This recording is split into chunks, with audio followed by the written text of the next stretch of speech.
कहानी है रामपुर गांव की, जहां के मर्द महिलाओं को हमेशा नीचा दिखाने की कोशिश में रहते। अरे अभी तक खाना नहीं आया क्या? मुझे एक और शादी करने की जरूरत है। नहीं जी नहीं, ऐसा मत करना, वरना मैं कहाँ जाऊंगी। खाना लेकर मैं अभी आई जी। गांव की पंचायत में भी फैसले हमेशा औरतों के खिलाफ ही रहते। मैं जो फैसला सुनाता हूँ वो भगवान की आज्ञा होती है। इस लड़के ने अपने मन से शादी करके अच्छा नहीं किया।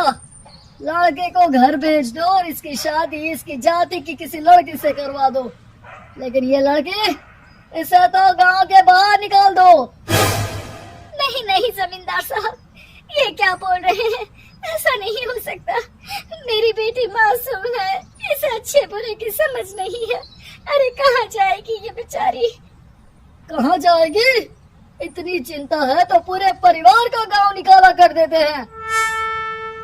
बेचारे पूरे बसे बसाए परिवार को गांव छोड़ना पड़ता है। चाहे जो हो, अगर बेटियों को कंट्रोल नहीं कर सकते तो गांव में रहने का कोई मतलब नहीं है। यहाँ औरतों को दब कर रहना होगा। कोई भी अपने हिसाब से कुछ नहीं कर सकता, सब ईश्वर की मर्जी से ही होगा। तभी गांव का एक आदमी दौड़ा दौड़ा आता है। सरपंच साहब, जमींदार साहब, वो कालिया है ना, उसकी बेटी पढ़ने के लिए शहर जा रही है। अच्छा, ये कब हो गया? और कालिया की हिम्मत कैसे हो गई ऐसा करने की? लेकर आओ उसे और उसकी बेटी को। बस फिर क्या था, हाजिर हो जाते हैं कालिया और उसकी बेटी सरपंच के सामने। अरे कालिया, ये क्या सुनने में आ रहा है? बेटी को इंजीनियर बना रहा है तू? और ये बता, गांव में तो स्कूल नहीं है, फिर कहाँ से इतनी क्लास पास कर गई तेरी बेटी? राधा, जो कि कालिया की बेटी है, उसे लगता है कि सरपंच उसकी तारीफ कर रहे हैं। सरपंच जी, मैंने ऑनलाइन पढ़ाई की है, डिस्टेंस लर्निंग से। सभी में मैंने अच्छे नंबर पाए हैं, जिसे देखते हुए शहर की इंजीनियरिंग कॉलेज में मुझे स्कॉलरशिप मिली है। वाह जी वाह, क्या होती है ये? पहले तो ये बताओ, फिर आगे की बात करते हैं। पूरा गांव राधा की बात सुन रहा था और राधा बोलती जा रही थी। तो ऐसे मैं फ्री में एक अच्छी शिक्षा लेकर गांव में जो कुछ परेशानियां हैं, जैसे बिजली, पानी और इंटरनेट जैसी समस्याओं के लिए काम करूंगी। मैं गांव को शहर से जोड़ने के लिए पुल का निर्माण करवाने का प्रस्ताव रखूंगी।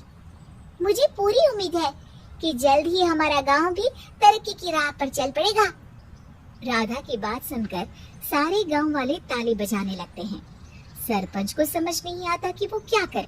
चुप रह नादान लड़की, गांव के खिलाफ जाने के लिए तुझे गांव से बेदखल कर दिया जाएगा, वो भी पूरे परिवार के साथ। और हाँ, अगर ठीक से गांव में रहना चाहती है तो ये पढ़ाई लिखाई छोड़ दे। हम तेरे लिए गांव का कोई होनहार लड़का देखेंगे। तभी गांव का एक आदमी बोल पड़ता है।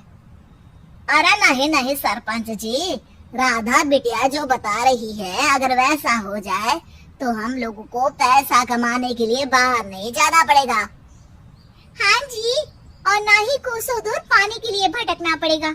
हमारे बच्चे भी अच्छी पढ़ाई कर सकेंगे और आगे बढ़ेंगे, ना कि हमारी तरह खेती करते बैठेंगे। क्यों गांव वालों, राधा बिटिया का साथ देना चाहिए ना। सरपंच देखता है कि गांव राधा के साथ है तो वो चुप हो जाता है। वो घर आकर अपने सलाहकार से बात करता है, जो बहुत ही चालाक किस्म का इंसान होता है।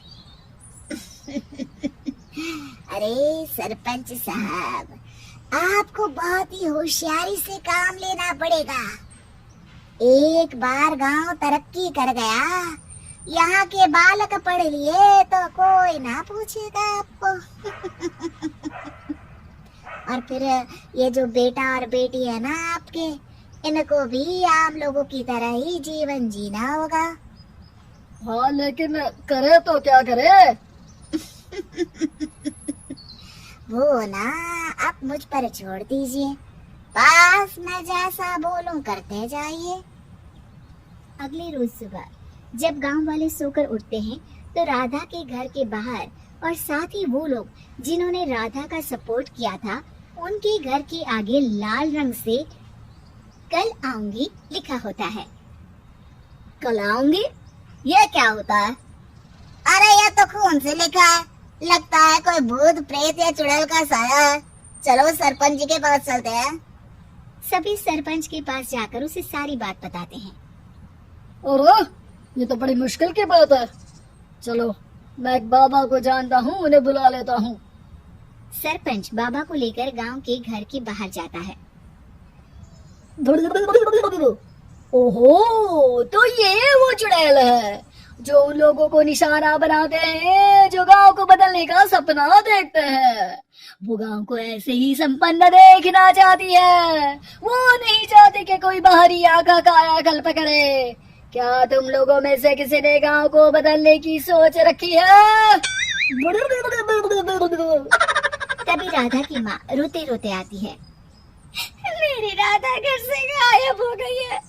अरे कोई तो बचाओ, मेरी बच्ची कहाँ गई?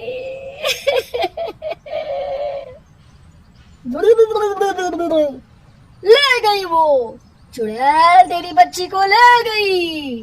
अब वो उसे श्रापित करके छोड़ेगी, उस पर चुड़ैल का साया हो जाएगा।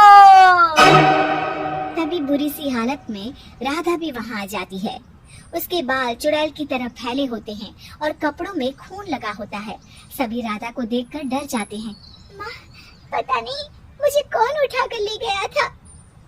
अरे दूर दूर हो जा चुड़ैल, अब हम लोग इस गांव में नहीं रुकेंगे। अरे कैसी बातें कर रहे हैं आप?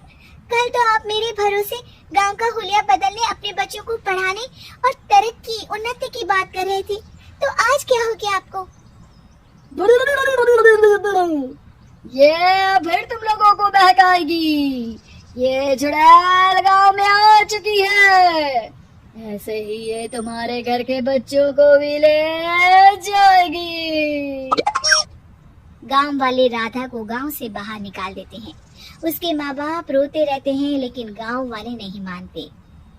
मैं भी अपनी बहन के साथ गांव के बाहर रहूंगा, लेकिन वो पढ़ाई नहीं छोड़ेगी। वहीं सरपंच के घर पर सलाहकार कहता है।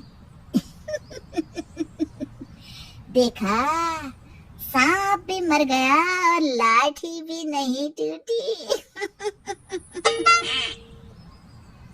लेकिन अगले ही दिन सरपंच के घर के बाहर भी वही शब्द लिखे होते हैं। और फिर सरपंच की बीवी कहती है, हमारी बेटी को किसी ने अगवा कर लिया है। तभी राधा का भाई वहाँ आ जाता है।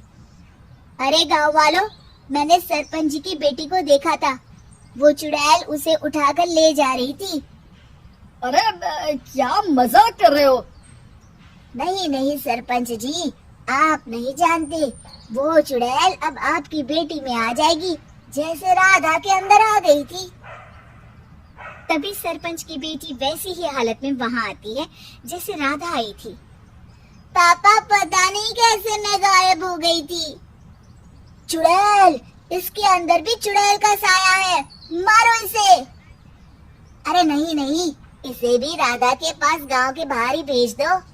अरे चुप रहो, मेरी बेटी कहीं नहीं जाएगी और चुड़ैल वुड़ैल कुछ नहीं होता है। अरे कैसे बात कर रहे हो सरपंच जी? आप तो बोल रहे थे कि आपका फैसला भगवान का ज्ञान होता है, तो अपने पर बात आई तो अब आप ऐसे बोल रहे हैं। अरे ना ना ना, आपको अपनी बेटी को त्यागना ही होगा। अरे बुलाओ बाबा को। राधा का भाई बाबा को ले आता है, जिसे अब गांव वालों के डर के कारण सच बोलना पड़ता है। मैं कोई बाबा नहीं हूँ, मैं तो मोची था। ये सलाहकार महोदय ने मुझे कहा था एक्टिंग करने को। वो मुझे पैसे देने वाले हैं। अब मुझे माफ कर दो। गलती हो गई, मुझे माफ कर दो। तभी वहाँ राधा आ जाती है। देखा सरपंच जी, जब गांव के बच्चे साक्षर होंगे तो आप जैसे लोगों की चालाकी नहीं चलेगी।